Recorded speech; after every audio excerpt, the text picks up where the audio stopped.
दोस्तों नमस्कार, स्वागत है आपका यूट्यूब चैनल एबी टेक में। आज है 30 मई 2022 और जान लेते हैं आज की महत्वपूर्ण खबरें जो आज के प्रमुख समाचार पत्रों पर छाई हुई हैं। सबसे पहली अपडेट लोक सेवा आयोग से एई भर्ती के बारे में। आप लोग जानते होंगे कल लोक सेवा आयोग की तरफ से एई भर्ती परीक्षा संपन्न कराई गई। इसमें बात करें कुल उपस्थिति की तो 37% अभ्यर्थी इस परीक्षा में उपस्थित हुए।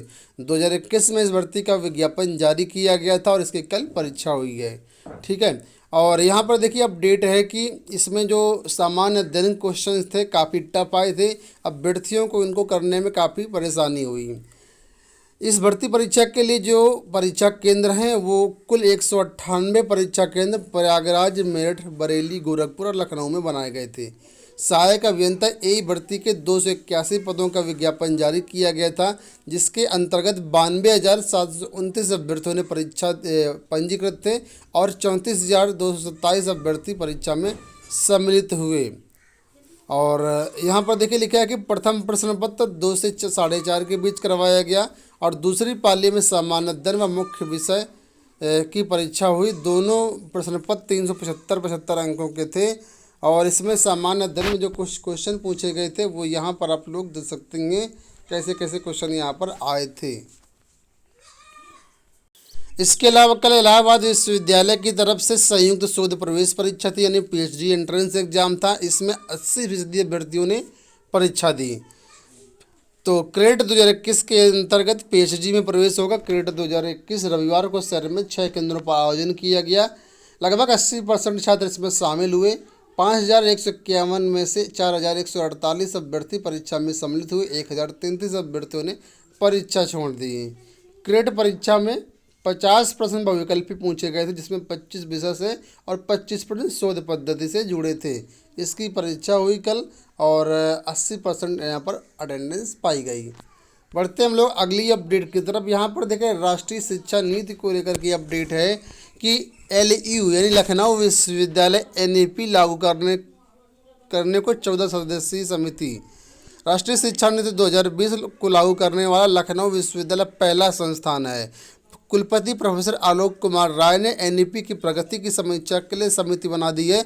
14 सदस्यीय समिति के चेयरमैन विधि विभाग के संकाय अध्यक्ष प्रोफेसर CP सिंह को बनाया गया है। तो कुल मिलाकर के यहाँ पर लखनऊ विश्वविद्यालय एक ऐसा विश्वविद्यालय जो उत्तर प्रदेश में सबसे पहले राष्ट्रीय शिक्षा नीति को लागू किया है। बात करेंगे हम लोग पॉलिटेक्निक की प्रवेश परीक्षा को लेकर के। तो यहाँ पर देखिए एक बड़ी अपडेट है कि इसकी जो संयुक्त प्रवेश परीक्षा होनी थी वो स्थगित कर दी गई है। तो प्रदेश के पॉलिटेक्निक संस्थानों में दाखिले के लिए प्रवेश परीक्षा और काउंसलिंग कार्यक्रम अब बदले शेड्यूल पर होंगे। प्रवेश परीक्षा के लिए रविवार से एडमिट कार्ड ऑनलाइन जारी होने थे, लेकिन शेड्यूल बदलने की वजह से एडमिट कार्ड जारी नहीं हुआ और ना ही परीक्षा केंद्र तय हुए। परिणाम स्वरूप 6 से 12 जून तक होने वाली संयुक्त प्रवेश परीक्षा स्थगित कर दी गई है। अब यहाँ पर लिखा है कि दरअसल इस ऑनलाइन को परीक्षा कराने के एजेंसी के साथ हुए विवाद के चलते परीक्षा शेड्यूल को बदला जा रहा है। अब दोबारा टेंडर कर नई एजेंसी का चयन किया जाएगा। परिषद के प्रभारी सचिव राम रतन ने बताया कि सोमवार को नया कार्यक्रम जारी कर दिया जाएगा। ठीक है, तो आपको बता दें इस साल 15 फरवरी से आवेदन प्रक्रिया शुरू हुई थी, 17 अप्रैल से 30 अप्रैल तक और फिर 5 मई तक इसको बढ़ाया गया।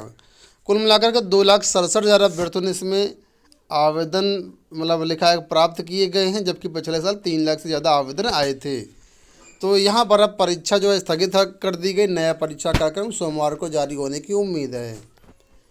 बात कर लेते हैं लोक सेवा आयोग। अच्छा, ये तो परीक्षा हो गई, इसी की बात हमने स्टार्टिंग में करी थी। बढ़ते हैं अगली अपडेट की तरफ। यहाँ पर देखिए रेलवे भर्ती को लेकर के अपडेट है। रेलवे NTPC को लेकर पिछली बार जब परीक्षा हुई थी तो परीक्षा केंद्र बहुत दूर दूर बना दिए गए थे।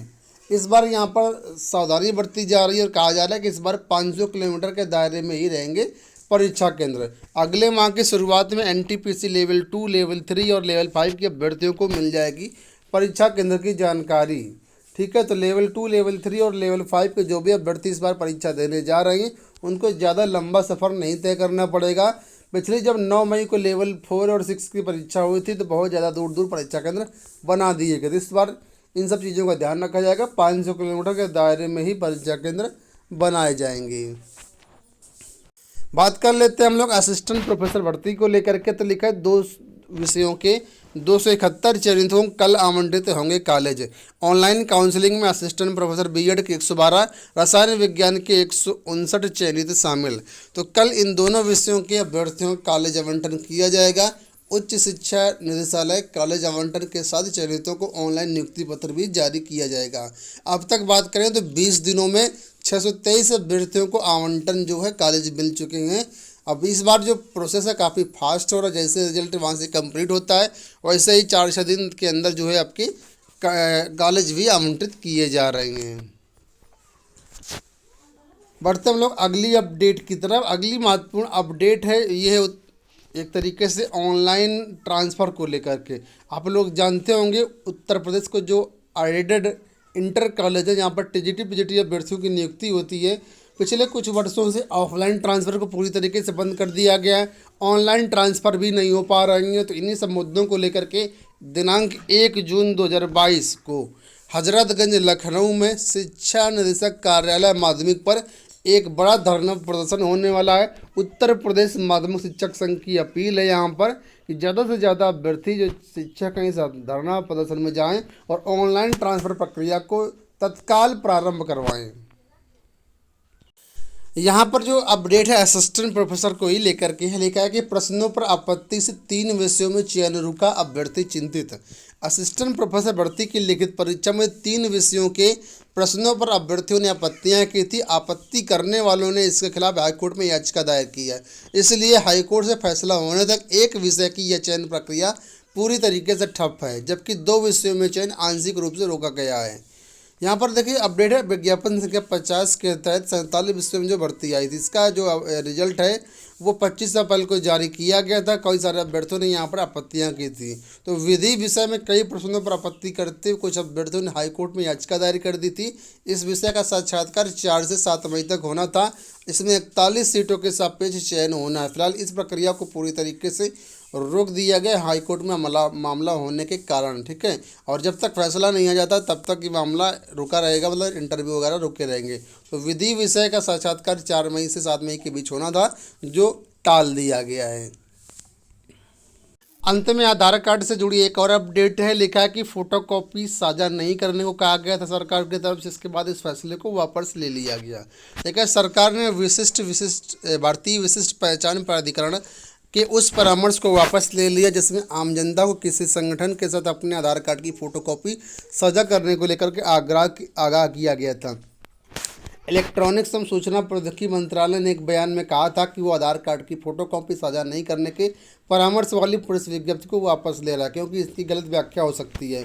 मंत्रालय ने कहा कि प्रेस विज्ञप्ति में लोगों को सलाह दी गई थी कि किसी भी प्रकार से किसी भी संगठन को अपने आधार कार्ड की फ़ोटोकॉपी साझा ना करें, क्योंकि इसका दुरुपयोग किया जा सकता है। इस जगह पर आधार संख्या के सिर्फ अंतिम 4 अंक को दर्शाने वाले आधार कार्ड का इस्तेमाल किया जा सकता है या फिर मास्क्ड आधार का इस्तेमाल किया जा सकता है। इसमें आधार संख्या के पहले 8 अंक छिपे रहते हैं और सिर्फ अंतिम 4 अंक ही दिखते हैं। लेकिन इस विज्ञप्ति की गलत व्याख्या की आशंका को देखते हुए इसे तत्काल सरकार ने वापस ले लिया। तो इस बयान में कहा गया था कि कोई भी जो अभ्यर्थी है, जनता है, वो अपनी आधार कार्ड की फ़ोटोकॉपी साझा ना करे। अंतिम 4 अंक वाला जो मास्क्ड आधार होता है उसी से अपना सारा काम करें, ठीक है। तो फिलहाल ये जो फैसला सरकार की तरफ से वापस ले लिया गया। दोस्तों ये हो गई आज की सारी सूचनाएं। आशा करते हैं वीडियो पसंद आया होगा। इस वीडियो में इतना ही। धन्यवाद।